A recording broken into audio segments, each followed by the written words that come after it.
the silent season. What do we mean by this? Is that now you are going through a passage from one cycle to another, from the idea of arranging energy, arranging activities to pass from where you have been to where you are going, to enter 2026, the year of disclosure, in a way that will help accelerate and bring this about. So, in this transmission, we will provide an exercise, a meditation, specifically designed to allow all the elements that are required, all the elements that are necessary to help accelerate you toward disclosure, toward open contact, and bring them into alignment so that that reality can more easily manifest, so that you can provide the organized energy that will allow that reality to crystallize.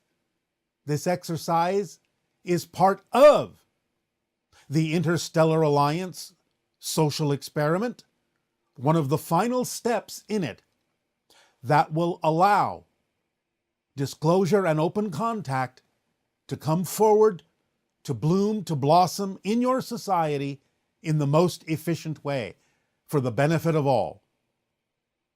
Hi, Bashar. My question is that I just recently started to communicate with my spirit team, and sometimes I use my light language, but the thing is that my conscious mind doesn't understand it. So is there any tools I can use to improve my communication so I will understand them better? And is it possible for me to see more things in the future besides just feeling the presence? Or is it maybe just part of my soul contract that I'm not meant to see? And if so, can I change my soul contract, or can we change in any time our soul contract? Thank you. No, you cannot change your soul contract, but I'm not saying that that is part of your soul contract, is to not see them. So the idea is you can improve that ability. It is not eliminated or forbidden in your soul contract to do so, even though you cannot change your soul contract. But the idea is that light language is simply the receiving of channeled energy, channeled information that is not being translated into your brain into language that you understand. So it's kind of like the raw form of channeling that doesn't translate into any particular language on Earth. You can continue to use it that way to create tonalities that can help people by creating vibrations that they can match that will allow them to upgrade themselves, heal themselves, do a variety of things. But if you wish to have more of a literal understanding or a translation, then it may be important for you to have people actually asking you questions rather than just using it to enhance your connection to a spirit team. So the idea is that, again, if you ground the information in the people asking the questions, then you may be able to practice having a certain center of your brain start to learn how to translate the light language into actual physical human languages by practicing, by having people ask questions, and then you just keep practicing how to allow it to translate into language to give them the information that they seek through you. So you can do it that way. Or in a meditative state for about 15 to 20 minutes in the morning or the evening when it's quiet, you can have a journal and you can ask your spirit team for information. You can ask your own questions, ask them out loud, and then just see what you get and write down in the journal, physically write down in the journal whatever it is you get. It may start out seeming nonsensical, but that's all right. Do this for 2 to 3 weeks. You will start seeing patterns, and this can help you practice allowing that area of your brain that can translate light language into physical language to gain more experience by doing it this way, by writing it down in a journal.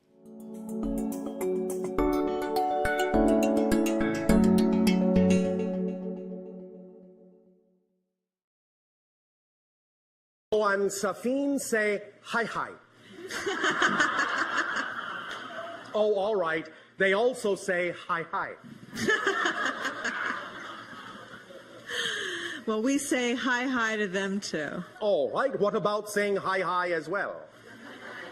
Hi, hi. Hi, hi. Thank you, Bashar. Thank you That was lovely. for allowing us to share a portion of our experience of life. Yes, we're looking forward to more. Hi, Bashar. And to you, good day. I just want to thank Speak you. up and be bold so that all may hear what you have to share. Sorry. I just want to thank you for acting as a reflection for me. We thank you for allowing us to do so. I have a question about instant manifestation. Instant manifestation, yes. I know that everything instantly manifested and all through the time delay. Yes. I wonder- Time delay, remember, time delay is just an illusion. Right. There actually is no such thing as a time delay. Okay. There is always instant manifestation, every moment. It's just that what you instantly manifest in the next moment may not appear to look very different than what you were manifesting the moment before. But it is completely different. The way you would then recognize that you're always instantly manifesting is to create the next instant manifestation to look very different from the one before it. That's how you'll tell you're instantly manifesting. That's how instant manifestation would be revealed, but you're already instantly manifesting, but most of you are doing it in such a way that you're creating a sense of flow and continuity in such a slow change appearance that it appears as if there's a time delay when no such thing exists. Does that make sense? Yeah. All right. So where do you wish to go with this idea from here? I want to...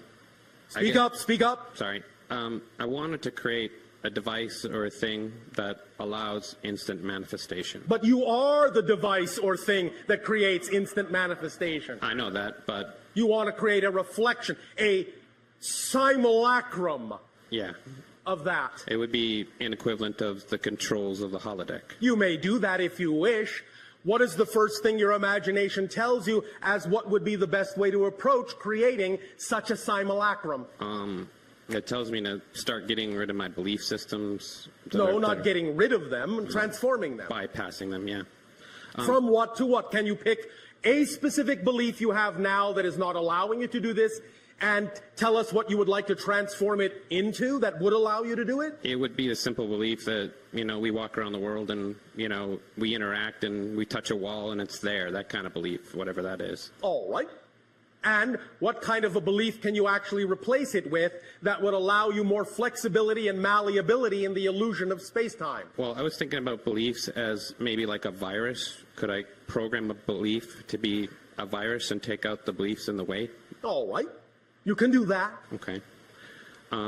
The zone, neutral zone that you were talking about, Yes. I assume that's a method to get that done? It is one permission slip that takes advantage of certain strong underlying archetypal common energies for you all.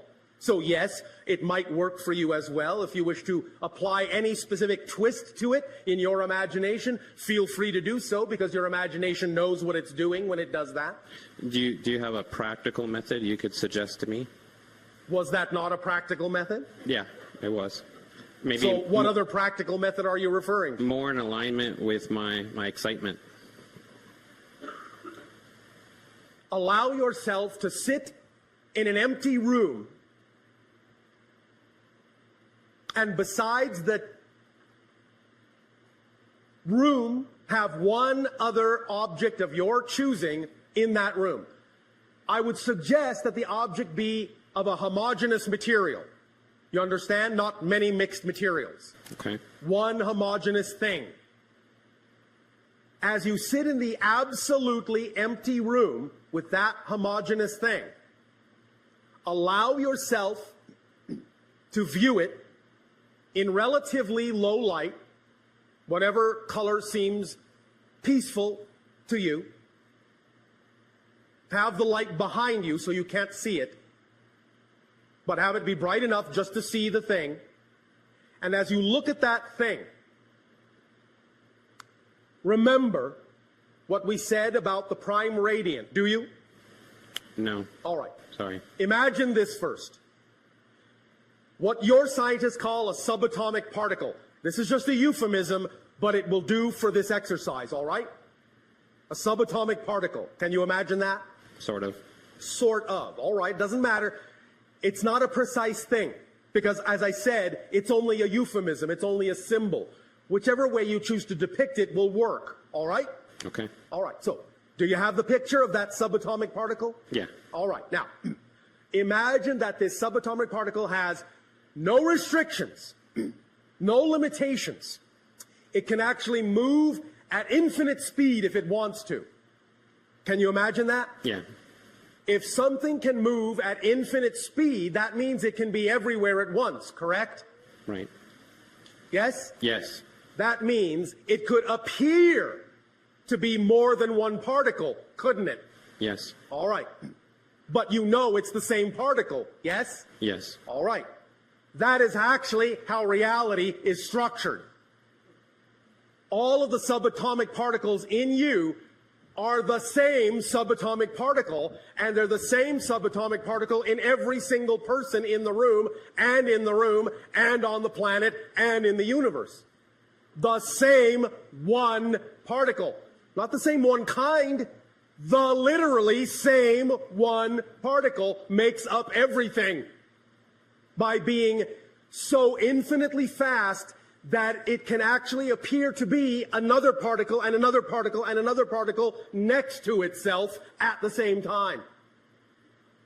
So the trillions upon trillions upon trillions, apparently, of particles are actually the same particle appearing next to itself over and over and over and over again in a geometric relationship not unlike what you are seeing in the holotope diagram. Traces that path on a multitude of dimensions beyond what's represented here, but nevertheless, that's a good slice or shadow of the idea of a higher dimensional form that represents the geometric path that particle is tracing at infinite speed. And every time it crosses itself, every time it crosses its path, it creates the idea of another particle. Now, having said that, the idea is that when you sit in that empty room, aside from that one other object, if you can begin to imagine the particle going back and forth between you and that object, creating all of the particles in your body and all of the particles in that object, and begin to really start to understand and truly comprehend, truly viscerally begin to feel that it actually is the same particle, that you are that object, that object is you. As soon as there becomes no difference between you and that object, you will achieve the state you are looking for, because you will become equal to any other thing you call an object, and there will be no concept of blockage between you. You can become, you can pass through, up, down, it doesn't matter. You can, in that sense, become immaterial to each other because you recognize you are one and the same thing at that moment, and you can trade places in any way, shape, or form you wish. How's that as an exercise? That could work. Yes, it could. So play with that and see what happens, all right?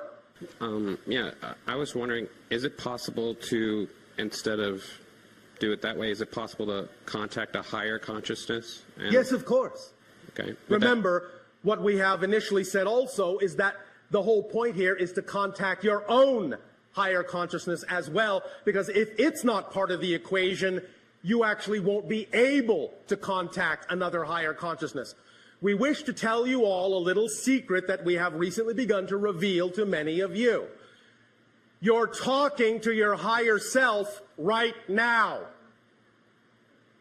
But you are allowing us to color it for you with our consciousness to allow you to give yourselves permission to talk to your higher consciousness. You're using us as a simulacrum to give yourself permission to talk to your own higher minds. but your higher mind is who you're actually talking with when you speak with us. So go have fun. Your higher mind will be with you. All right? Thank you. Thank you.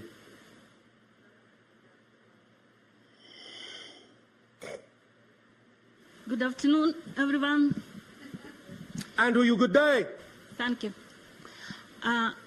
We have this kind of idea in our civilization. It's about utopia. It's when everything is perfect and we were trying to build it. And how it's like your civilization doesn't look like... Our civilization operates on what you would call perfect synchronicity. Everyone is where they need to be, when they need to be there, interacting with perfectly who they need to interact with at exactly the right place and the right time. No one tries to do anything. Everything just happens automatically, like an automatic choreography. We are all in perfect harmony, all in perfect joy, because the only thing that excites us is to do what excites us. And everything that excites us harmonizes perfectly with everything that excites everyone else, and we all come together to do things, and we all split apart to do our own things, exactly when we need to. So how we come up with this idea is it's not kind of... It doesn't remind anything like you was talking about this neutral zone and your civilization. As each and every one of you learn to validate the individuals that you are, you will start to recognize that unity, complete harmony, is the product of absolute validation of all the individuals within the union. So by each individual becoming more their full self, by acting on their passion, by going into this neutral zone, becoming a fully balanced being, then each individual will begin to work in perfect harmony with every other individual who also does the same. And the more individuals that do that and create that state of being will then create a harmonious world. But you must understand another secret about the idea of changing your world. You actually don't change the world. You just change yourself and shift yourself to a parallel earth that is already representative of the vibration you have changed to. The old earth is still there, it's just that you're not focused on it anymore. Does that make sense to you? Yes. Does that help you? Yes. Thank you. you. And small question, like I don't remember any experience like people describing about a lot of with abduction and everything else. Yes. Does it mean that I don't have any relatives in other civilization? It does not mean that. It just may mean that they didn't happen that way. Ah. Mm-hmm. You understand? Yeah. You all have relatives in other civilizations for a variety of reasons, but it may not necessarily have taken place that way. Mm-hmm. All right? All right. And another question, like in the childhood, I always had this, I don't know, memory or idea that like I was brought here for this kind of strange program. All right, well, maybe you do have relatives that way. Yeah, it's kind of like, I thought maybe it's how you, yeah. If there is any need for you to remember many of these experiences and interactions, then as your life unfolds by following your passion, you will automatically remember. Remember, you will never miss an appointment that you need to keep. The only way to miss an appointment that you have arranged is by worrying that you will miss the appointment. That's the only way to miss the appointment. Otherwise, if you don't worry that you'll miss the appointment, you cannot miss the appointment. So you will remember everything you need to remember. You will keep every appointment you need to keep by just following your passion. It's an automatically organizing principle.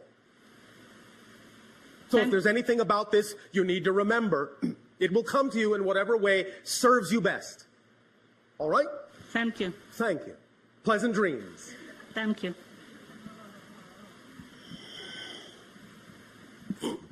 Greetings, Bashar. And a you good day.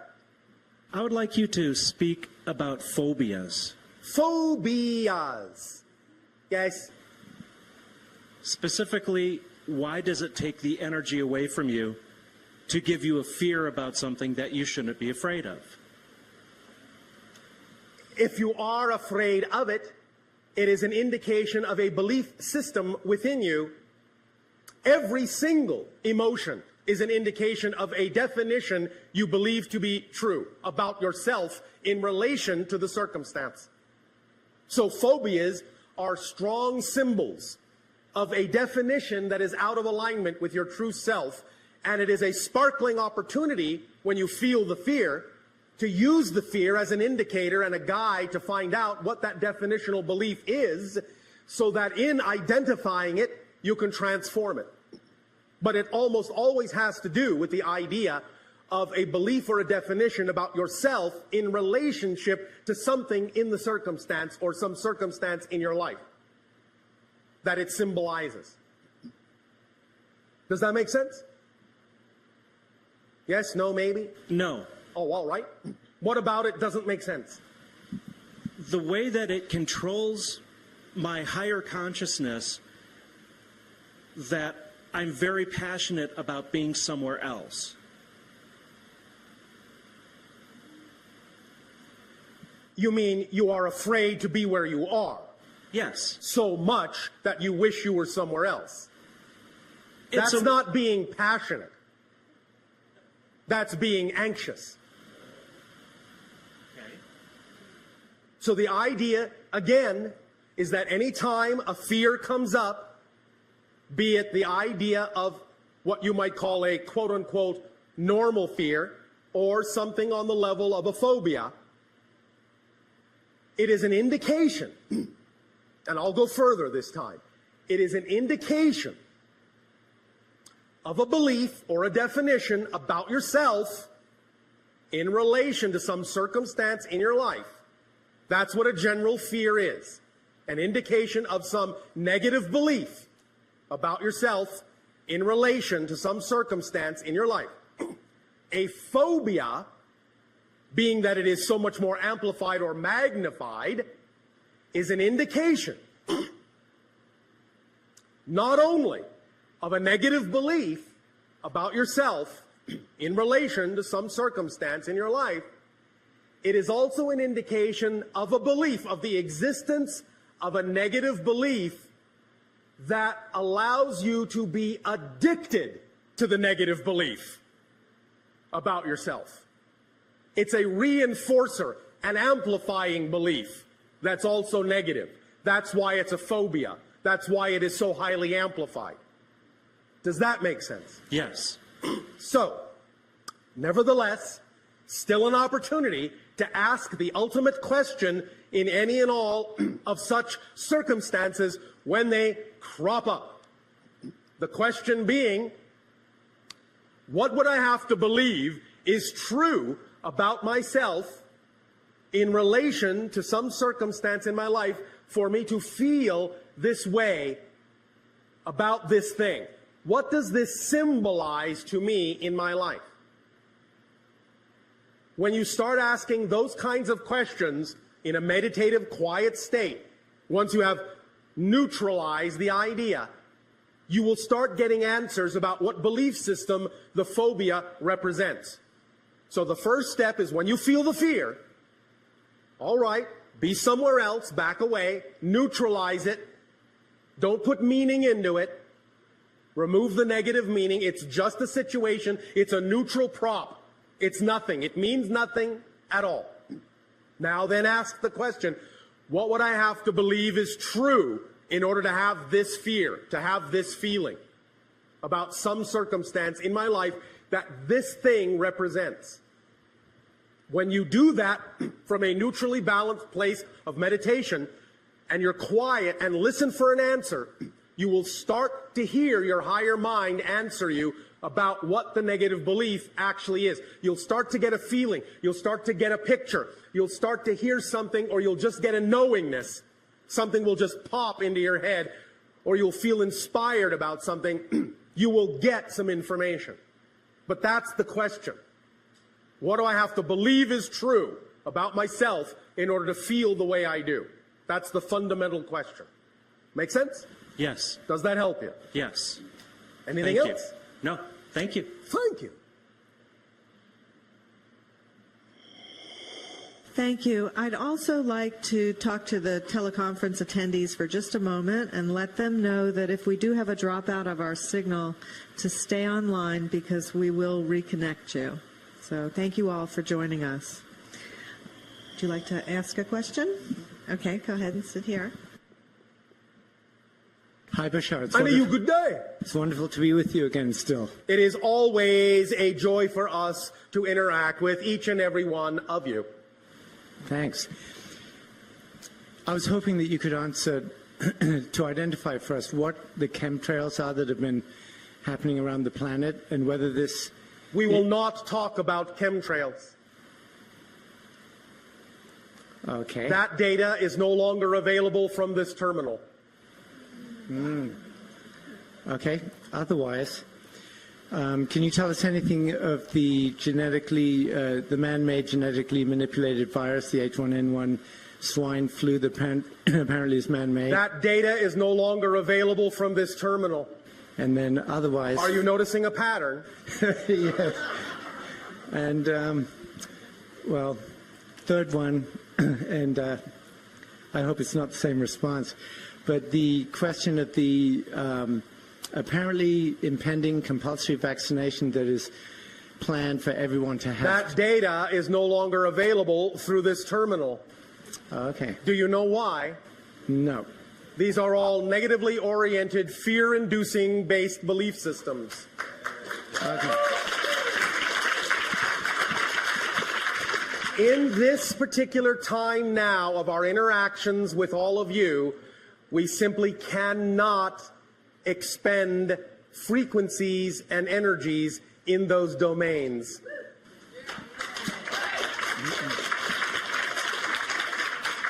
So in doing so for us, then they will not exist. Remember, in the reality of the vibration that you prefer to choose, such things simply would not exist. Therefore, it is pointless to discuss things which are not a part of a reality you say you don't prefer. Great. Well, thank you. Do you understand? Yep, I do. That's wonderful. We know that to many of you this may seem simplistic, but it is actually quite powerfully profound if you really take the full meaning of this to heart. So thank you for allowing us to reflect the idea of the preferred vibration of the new reality back to you. Thank you. That's very empowering. Thank you. Hi, Bashar. This is your friend Andra. A while back, you told us that the Sasani people are akin to the honeybees that collect the energetic nectar from different civilizations and then spread the honey around through the universe. So I would really love it if you could give us the Sasani word for honeybee and anything else that you might feel inspired to share about this particular archetype. Thank you, I love you, and Naveo. Well, we don't actually have honeybees on our planet. So we don't have a word for honeybee in that sense. However, there are animals that do form energetic webs, energetic connections to different forms of life on our planet. So we suppose that would be a relative equivalent. In our ancient language, they are called a type of seed that goes back to the idea of the original seed that formed the telepathic web between us all, and therefore they are referred to as Shavikwa, which means the light seed, the seed that connects us all in webs of light. So Shavikwa can be the closest analogy to the idea of that which connects all and spreads that vibration throughout a society, throughout an ecosystem, so to speak. So Shavikwa can be the closest analogy to the concept of a honeybee in that context. Bashar, thank you so much for speaking with me today. You've just been a lighthouse to me in my life, and I'm so grateful for this opportunity. It is our deep appreciation to co-create this interaction with you. What would you like to discuss this day? So it's been my highest excitement to puzzle together the true story of Lilith. I feel there's some crucial insight I'm missing. You have said before that she may come through at some point to tell her own story. Is there any clue you can give me to better understand her and her significance?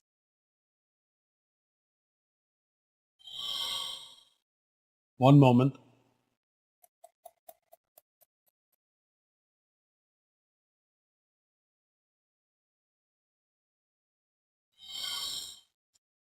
Connections to nature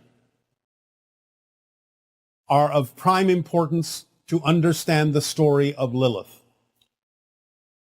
The idea of Lilith is someone who expresses an energy that is not dissimilar from the idea of the future hybrids that are connected very strongly to nature and who go through different levels of mastery to connect more strongly with all expressions of physical and non-physical reality.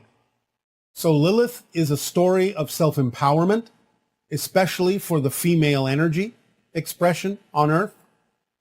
And so investigating and adopting anything that has to do with the expression of self-empowerment as an expression of your natural self will help you move forward in understanding the story of Lilith. Does that help you? That is so brilliant. Thank you so much. Yes, I will need to take some time to digest that. That's just brilliant. Thank you. All right. So speaking of creation, 11 months ago, I co-created a beautiful daughter, Aluka, in a non-traditional way. I believe she has strong Sasani connections. Could you tell me something about her galactic connections, life theme, or soul contracts? She is a strong teacher, does have hybrid connections, and connections to other extraterrestrial sources, especially Sirius and Pleiadian. In time, this being may be involved in some interactions with the hybrid children that will come to Earth to live among you eventually, among humanity. But for now, it is premature, still developing and still growing. Amazing. Thank you. Speaking of the hybrid children, I have 7 hybrid children, and I know that there is a timeline where we could, meet in my lifetime. Are they sort of paused in childhood, or is there until they're integrated on Earth, or are they going to age in a way we understand it? They will to some degree age, but they will not appear to age in the same way that humans do. The idea is that they are much longer lived, and the idea is that they don't necessarily deteriorate as they age, as they mature. So they may still seem very young, even when they have achieved a greater age. Yes, yes. And in terms of the potential of the timeline where we could have contact with them in a physical way, is that strengthening in possibility as we move through the window of open contact? Yes, for those along that path, it is something that at the outside would probably not take longer than about 20 of your years at the outside. Wow. Oh, that's so exciting. Oh, my goodness. I recently returned from powerful vortex sites in Sedona and Chilca, Peru. I'm excited to see if I can map portals and vortexes around my home state of Victoria in Australia. Do you have any recommendations about vortexes in Victoria or Australia? Well, obviously, an extremely powerful major vortex is in the idea of what you call Ayers Rock. Yes? Yes, yes. The Alice Springs area. But there is also a major electromagnetic vortex in the area known as Pine Gap. Oh, I was just reading about that yesterday. How synchronous. Is that Yeah, I mean, is that similar to an Area 51 Yes. energy? Yes. Yeah. Oh, wow. And there is, in fact, an underground base there. Unreal. Oh, my goodness. So thank you for that information. That's a beautiful synchronicity. I am going to go there, Bashar. Oh, all right. Have fun. Yes, I will. If you are sensitive to it, you may be able to actually physically feel the electromagnetic vibrations that are in that area in certain places, especially when you pass between large rock formations on the road. Amazing. I mean, for some reason, I had felt that Australia didn't, was not such, like, as I returned from Sedona and Peru, I felt so invigorated by the vibrations there, and I felt a little bit disheartened when I came back to Australia, and I decided that that wasn't a positive way to feel. So I want to be able to locate the high energy sites here, and Uluru, obviously, yes, I've been there. It's so fantastic. But Pine Gap, wow, I'm really interested All right. to go there. Thank you. Have fun in your explorations. I will. I will. You may actually also wish to actually take a device that can read electromagnetic energy with you. So, okay, I will locate one of those devices. Absolutely. I wonder if I could take that with me to more sites as well. This is really exciting. Yeah. Yes, you can. Yes. You can. Yeah. But you can calibrate it based on what you experience in Pine Gap. Very good. So do you know, I can just research where to get one of those devices. Yes. Yeah. Okay. Amazing. Thank you so much, Bashar. Yes. You're welcome. I've got two more questions, but stop me if I'm going too much. Recently, I have been integrating my multidimensional selves. I've connected to counterparts in Orion, World War II, sort of ancient Roman Judea, and I'm starting to have strong impressions related to more recent military episodes in the Middle East, which seems odd to me because it's contemporary. Are these counterpart experiences, or is it a montage of media I have digested in my life? There is some counterpart experience you are picking up on, yes. Oh, okay. It is a counterpart that is more strongly living out some of the ancient Orion connections. Yes, yes. Beautiful. That makes perfect sense. Yeah, it was that last, it felt very aligned to the Orion story. Yeah. Yes, there are many stories that are playing out on your planet at this time. Many different stories, a true melting pot of different stories from different directions, all using the Earth cycle vibration to attempt to change the ending of those stories in a more positive way. But first going through great darkness. How extraordinary. I mean, I do feel as I move through time that I'm much more able to viscerally connect with the experiences and the lessons of my counterparts. And that is just absolutely mind-blowing. Yes, and they from you, and they from you. Yes. Yeah. I mean, yeah, how extraordinary. Reality is So the more you are yourself, the more you help them have something to draw upon to help them as well. Yes. And I guess what is the appropriate amount of focus? I mean, I don't want to get lost in that world because Follow obviously the formula. Formula. Yes. Correct. Yeah. Yes, absolutely. And your final question? My final question, I feel that I have for many years been weaving together a tapestry about the divine feminine so I can write about it.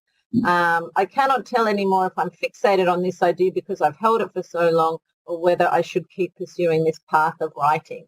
Help me out, Bashar. Is it representative of your passion? It is. I'm very passionate about that story. Then doesn't that tell you to keep going? It does. I knew as soon as I asked that question, I shouldn't have asked it. It's all right for you to ask it, but thank you for allowing it to be obvious. Yes. Yeah. Well, I just love you so, so much. I can't even put it into words, Bashar. Thank you so much for your time. It's all right. You may put it into actions. Yes, I will do. Absolutely. All right. Our unconditional love to you as well. Aveo. Aveo, aveo. Hello, Bashar. My name is Solveig. I have two questions regarding mostly the cyclic organization of the Earth, especially in relation to my own female cycle. Before puberty, I could see things very positively, such as the death of my grandfather and the separation of my parents. But since I've become more cyclically organized, my life has been more like a roller coaster. So how can I live my femininity fully without experiencing challenging emotions and pain, for example, during the bleeding? And why do we go through puberty and the cycles? And what do they mean structurally, like in an archetypical way? Thank you so much for answering. Much love. Bye. Physical reality, especially in the Earth system, is a reality of cycles and a reality of challenges. You have, as a spirit, recognized that you have the strength to face these challenges and were willing to face them when you chose to incarnate. The idea is to transform them in positive ways, to use them in positive ways, and sometimes to even eliminate them from needing to be experienced. But remember that if you experience them in a painful way, that is resistance to the experience, rather than using the experience to flow in a positive direction. Find ways to define these challenges in positive ways, how they can benefit you energetically, how there can be lessons learned from them that will allow you to transform other situations in your life, to use the challenges you go through in other areas of your life, to know that you can face these challenges and transform them in more positive ways. So you can use these smaller challenges to allow yourself to overcome bigger challenges and transform them in positive ways. It's like a stepping stone to something bigger. I'm very excited to ask you a fun question. So many years ago, I asked you about an entity that you gave the name Sadie Rose, and I began seeing Sadie Rose trucks. So Sadie Rose baking trucks. And you said, when I see these trucks, it was a state that I was in that allowed me to communicate with this entity. And Yes. recently, I saw two trucks at once on my way to go meet a gentleman who just happens to have the same last name as Rose. And that felt very synchronous. And I wanted to see if you had any fun additional information to add to that. What was your visit with this gentleman about? He's the guy I'm dating. All right. Well, then you are baking a new relationship. I am indeed. I am indeed. Anything else? How high do you want to turn up the temperature on your baked goods? As hot as we can. All right. Then we would suggest that you go for it, as you say, without any particular insistence on what the relationship should be. Let it show you what it is. Don't impose any societal structure on the idea of what you think it's supposed to look like. I love that. Just enjoy it for what it is. That's perfect. That sounds so fun. Thank you very much. And one more thing I'd like to just mention, my excitement, I feel my reality is extremely malleable lately, especially when I'm in the water with the whales and the dolphins. And recently I've had an experience with the orca that was quite exciting. And I just wanted to ask you if there was an amazing experience where I felt deeply respected by them. It felt very, very a strong sense of reverence from them to me. And I wanted to ask you if you had anything to add about that. Well, as we have said, an analogy would be that the orcas are the samurai of the sea. And therefore, it's all about the idea of that level of respect, about truth to self, about being authentic in every level of your life. Ooh, I love that. That word has been so resonant for me lately, authenticity. It's been a beautiful experience to be fully myself and authentic in the most amazing ways. So thank you for that. That's all I have. Thank you, Bashar. All right. We thank you. Good day. Aveo. Good morning, Bashar. My name is Shaylin Jennings. So my question is, what aspects of my life should I be focusing on over the next 6 to 12 months that are for my highest good, that will serve my soul's purpose, my heart's desires, the greater good of us all, of the greater energy, the universe? And secondly, Bashar, have you visited me? I have been on my channeling journey, practicing, trying to focus in and bring in higher level energies of light and love. And I heard the name Bashar. Like, this was literally like maybe 2-3 days ago. So have you visited me, Bashar? I'm not tripping, right? Thank you. Look forward to hearing from you. Bye. Following the formula, of course, acting on your passion is the answer. And again, if you don't know what that may mean, then start small with everyday things. This is simply the idea of your, shall we say, blueprint informing you that you had set up this connection today. So you got in a sense, precursor of this conversation. You felt the leading edge of the wave of this connection 3 days before it actually happened, because you are sensitive to energies and allowed yourself to pick up on the idea of making this connection this day.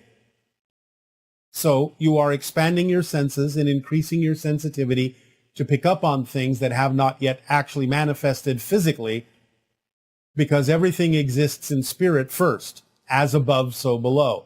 But sometimes the below has a time lag to it, and you will pick up on the energy in the non-physical reality of something like this conversation before it actually manifests in physical reality. So no, you are not tripping, as you say. You are picking up on our energy as we are having this conversation today, but did so 3 days earlier. And what is the best approach to the art of acting in order to achieve the greatest performance? Please explain.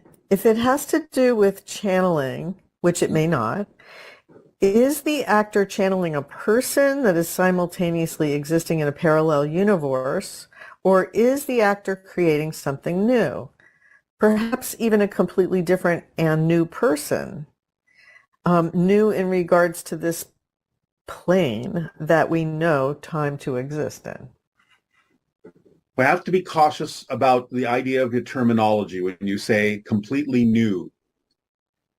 There may be an infinite number of combinations that are completely probable and possible for someone to bring through in a form of channeling, which is what the best acting actually is, in tapping into parallel reality versions that can be representative of the different characters, in the sense that you may be combining from different parallel realities and presenting a new character in that sense, in the new combination of tapping into different parallel realities to create that character. You could say, in a sense, that the character is new, a new expression, one of the expansions of the idea of how creation expands, because it's a new relationship, it's a new perspective, it's a new experience. But it's made out of a combination of things that already exist. And in that sense is not completely new, but it can be a new expression in the way that you understand that term. Acting on the level that you're talking about is channeling, although channeling is not acting. Okay. And did Atlanteans live much longer than we do now? For example, the Sumerian texts refer to kings that reigned for many thousands of years. Well, those are not Atlanteans, although Atlanteans did live longer in general. 120, 150 years is not uncommon for the Atlantean biotype. The Sumerian king lists have more to do with the idea of the Anunnaki and other extraterrestrial forms that did have, in fact, multi-millennial lives. And were Atlantean aircraft balloon oriented, or did they use crystals to levitate or propel air, or by land or by sea? It was kind of an odd combination of both in many cases. They did have lighter than air vehicles that were aided and assisted in their propulsion by the idea of vibrational means. So you could say, in a sense, that they used some of the science of levitation to move the lighter than aircraft around most efficiently. And did the dinosaurs look the way we've interpreted them from fossils, or were they all furry or feathery or fluffy and just look like big animals and not terrifying lizards? Well, again, some of them may have presented what to you would still be very scary appearances, regardless of the fact as to whether they had feathers and fluff, because they were still large animals, and many of them were carnivorous and predatory. So the idea is, yes, you are beginning to learn, as many of your scientists know, that many of them did begin to sprout the idea of feathers. Hence, those branches evolving into what you now have as birds. So the idea is still much of what you understand now in your modern times is relatively accurate, though you still have a lot to discover about them. So even though some of them may have had fluff and feathers, they still were formidable animals. Okay, and can you talk about our moon and the origins of how it was created and came to be?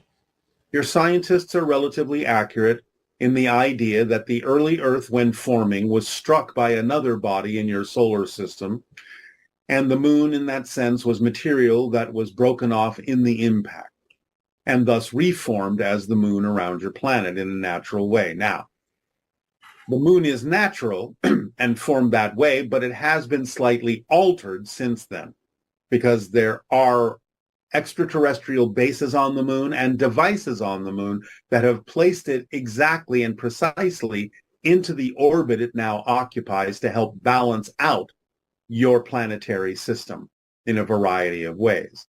So it's not that the moon itself is artificial, but it has been artificially augmented to some degree. But originally it is a natural body that was formed in the early solar system. Was it in that sense moved so that it would be this exact size, like for eclipses and things like that, that Yes. Now we understand that the moon is moving and has been closer to your planet in the past, and it is still moving slightly away. Nevertheless, certain adjustments have been made so that at the timing that humanity would exist and at the timing it would be relevant for you, the size of the moon being where it is in position relative to the sun and your Earth is not an accident. So are there more advanced ET civilizations that know how to move planets in a sense and move things like the moon? Absolutely. There are civilizations we have encountered that have the power to move stars. And are they physical? Or does that require being a non-physical consciousness to comprehend that? It does not require being a non-physical consciousness, but it does require a connection to non-physical consciousness to understand it in a very strong way. Is it on a level of beings such as yourself, or would it be of beings that are even more advanced and higher frequency than you? We do have the beginnings of the ability to do what we just said, but there are beings that are much more advanced that can do it very easily. And does that also fall under the idea of terraforming planets? Well, yes, that can be done, as was done for us. But terraforming a planet is not quite the same thing as moving a star for a variety of reasons. Yes. And isn't there a thing with terraforming that it's not necessarily the idea that you What is involved in terraforming a planet for species such as yourself? How did they terraform your planet? It requires molecular adjustments on many different levels and fine-tuning with very advanced technology for the purpose of creating the atmosphere and environment that would be conducive to the expression of life planned to live on the planet. We cannot go into technical detail at this time. It is too large of a subject. Okay. But suffice to say, it involves an extremely advanced form of nanotechnological manipulation. Well, just to take it a little further, did they bring animals to your planet, or was it more the idea that they evolved? Some were adjusted genetically and allowed to evolve. Some were brought to the planet and mixed into the ecosystem where compatible. But that's not the idea of physically terraforming a planet. That happens later, when the planet has been terraformed and is ready to receive the idea of life. So even higher beings are into gardening, is what you're telling us? On scales so vast, it would try your imagination. Wow. There are literally gardens of stars, gardens of solar systems. Wow. See, there's always more. Consciousness has that one thing going for it. Doesn't matter how long you exist. There's always more. Yes. Though it is not something that we ourselves can do, there are also artistic arrangements, if you will, gardens of multiple dimensions. We have heard of this from those that have experienced it. So at some level, this becomes one amazing amusement park, in a sense. If you wish to look at it that way, it becomes one expression of beauty.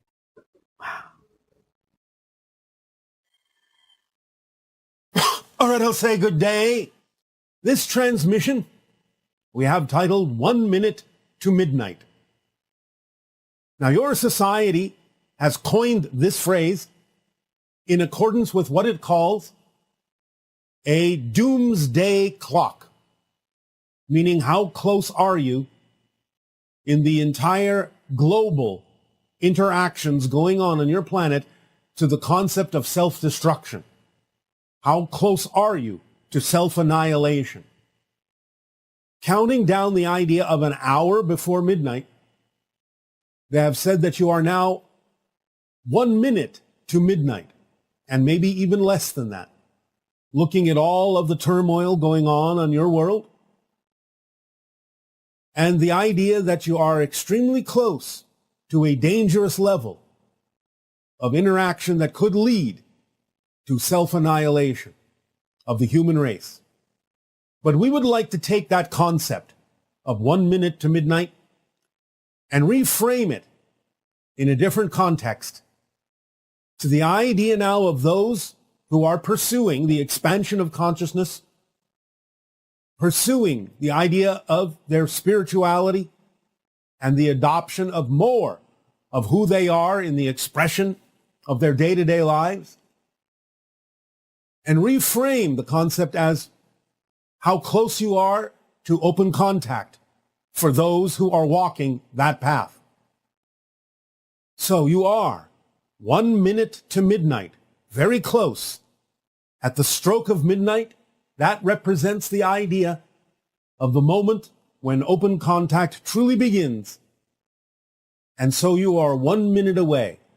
Now, this clock still moves a little bit slowly, for there will be upcoming transmissions when we will say you are 30 seconds to midnight, 15 seconds to midnight, and then a countdown to the idea of contact. But right now, for those who are walking the path, for those who are exploring their spirituality, for those who are willing to be more of who they truly are, it is 1 minute to midnight. So, it is 1 minute to midnight, children. No time to be asleep in bed. Time to wake up. Time to move ahead. It is 1 minute to midnight, children. So be prepared. It is time for you to move forward. Time that you begin to care about all the things that surround you, about your connection to nature, about the idea of nurture, so that you can be who you are in the world, so that you can connect more strongly to those around you, so that you can be of service to the earth, to humanity, to nature, to the stars. It is 1 minute to midnight. Contact is close at hand. Allow yourselves to connect to the air, to the sea, to the land. It is 1 minute to midnight, children. Allow yourselves to know that if you are willing to be who you are, you don't have far to go. To allow yourselves to interact with the beings that surround you all the time, that have been willing to assist you, willing to engage with you, if you would but find the time. It is 1 minute to midnight, children. Listen closely to what we say. The idea of spirit is not so far away. The idea of contact is not so far away. The idea of a new world is not so far away. It is 1 minute to midnight, children. Time to awaken. Time to open your eyes. Time to remove. Time to remove. Time to remove the fears that you disguise. So, it is important now at this time that you truly expand and accelerate your experience of your connection, your experience of spirit, your experiences of synchronicity. Let them flow. Let them flow. Let them come to you. Let your core frequency attract what you need. Remove all impediments that are in the way, all the fear-based belief systems, all the negative belief systems, all the things that are simply no longer relevant for you. Let them go. Let them dissipate. Let them evaporate. Let them be understood as choices you have made in the past that simply make no sense for you to make in the present and simply will not be experienced in what you call your future. Allow yourself to clearly connect from your heart, your mind, your spirit, your soul. Allow yourself to be genuine and authentic and true to who you really are and to each other. Clear in your meaning and communication. Clear in your intentions. Clear in your service to others. Be active on your passion. Be active in the formula and understand it clearly. For there is not much time left, for it is 1 minute to midnight, children. It is time to wake up. In the new world, in the new earth, time to shift more and more every day in every way to new versions of the world that coexist simultaneously. Allow yourself to begin to truly let in the new world. Get used to the idea of how magical and miraculous the new world can be. Allow your experience to increase in synchronicity, for everything is connected. Everything is an expression of one. It's 1 minute to midnight, children. Time to have some fun.